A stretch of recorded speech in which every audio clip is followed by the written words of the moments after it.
Okay, guys, so let's start working on the solution.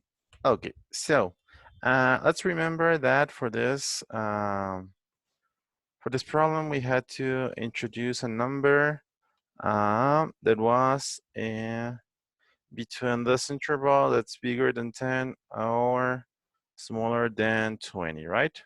So the magic here is just like to know how to read it. It's actually really easy. Okay, so let's start with this random value. I'm gonna start it with the -1 just to start it with a given value. Okay, there's no specific reason.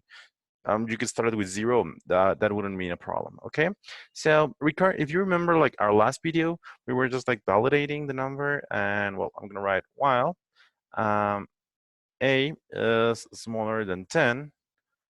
Well, bigger than 10, smaller than 10, or a is bigger than 20.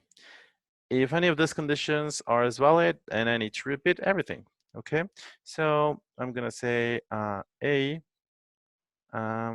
float input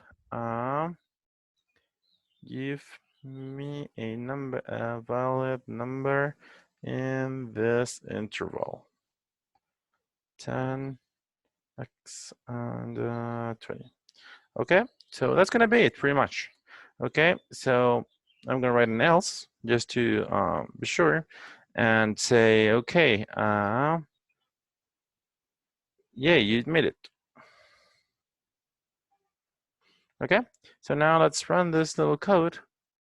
And well, it says this 10, I'm gonna write a 1, and it actually asks it once again. It doesn't look nice, but it works. Let's write a 99.